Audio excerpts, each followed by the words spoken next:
Time now for a look at what's making the headlines in the French press. I'm joined for that by Nicholas Rushworth. Good morning to you, Nick. You're starting off with a website today, in fact, Mediapart. I am, yeah. The website Mediapart is better known for its revelations about the Bettencourt scandal in 2010. That was the L'Oréal heiress scandal.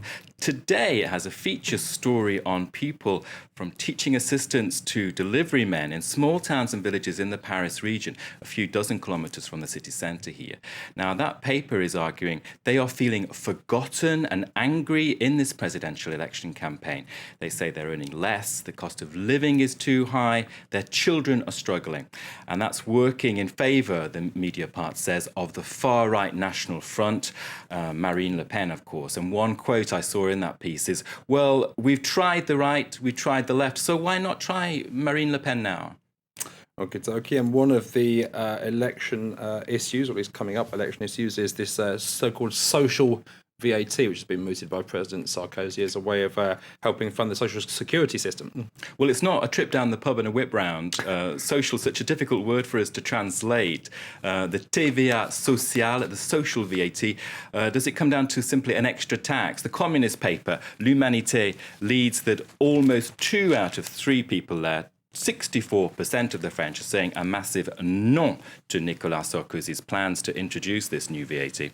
Now, the editorial in that paper says the bosses in France wanted this measure so that they could pay lower charges, and the president fell into line with their demands. Jean-Paul Pierrot in that editorial is saying that the French have been able to see the scam, débusquer l'arnaque. And I'm going to turn to the left-wing daily, Libération, which is also looking at this social VAT. And there you can see an interview with an economist, Nicolas Bouzou, who backs Sarkozy's measure. He says that it will reduce the cost of hiring. The economist there is saying the measure is needed urgently. He warns, though, that it is not a miracle solution. Okie dokie. It's still a few months, of course, until the presidential election here in France. The winter holidays are just over, and the gloves have come off in the fight between these two. Yeah, the right-wing Le Figaro is targeting the Socialist Party's presidential candidate on its front page, François Hollande. The headline there, Le Grand Flou, saying he's fuzzy on policies on retirement, education, nuclear power and taxation. Now, a piece in that paper is reporting on the ruling UMP accusing the Socialists of debasing the debate. Now, that all centres on this row over a personal attack François Hollande is said to have made about his rival Nicolas Sarkozy.